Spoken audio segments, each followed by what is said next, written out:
Now, I grew up in a time where we kind of started to feel like we'd figured everything out. Now when I was really young, I remember Watergate. I remember seeing pictures on TV of this hotel, and I know it involved President Nixon and a hotel, and there was water and a gate of some kind.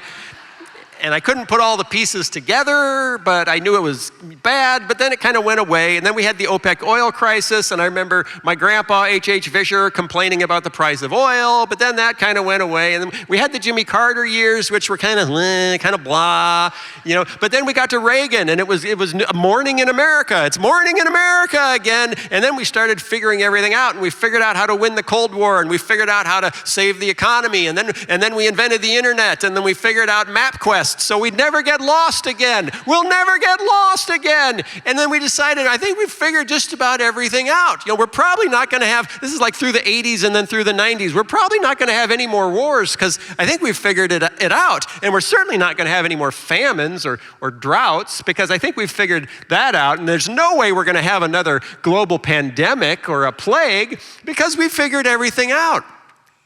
It was a happy time because we'd figured everything out. But when you have a society that believes that they've figured everything out, it leads to a sort of a cheerful secularism, where you actually start to believe the world is as it is portrayed in TV commercials, that the world really is made up of young, attractive, healthy people having fun vacations with their iPhones.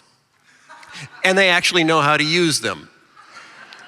And so for a while there, for a moment in time, we actually started to believe that all we really needed for transcendent happiness was an iPhone with the right apps and maybe a craft beer and some artisanal cheese. And if we could just get all of the right things and the right experiences and the right apps and figure out how to use them, that we would be truly, transcendently happy. Because we figured everything out. Well, I don't know about you, but I had to fly to Nashville last week, and when I got on the plane, before I got on the plane, I had to take off my shoes and my belt so I could prove to them that I wasn't spreading terrorism, and then I had to put on a mask so I could prove to them that I wasn't spreading our latest plague.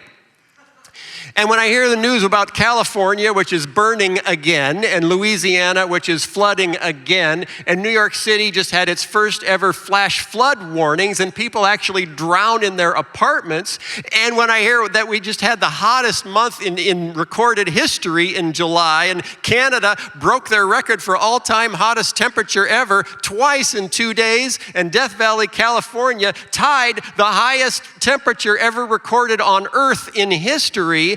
And we've got Afghanistan, which turned into a mess with people clinging to the outsides of airplanes. And we've got Haiti, which just had another earthquake, which has killed we don't know how many people because we all stopped paying attention the next week when something even worse happened somewhere else. And when all of this is happening, I'm starting to think, I don't think we've figured this out.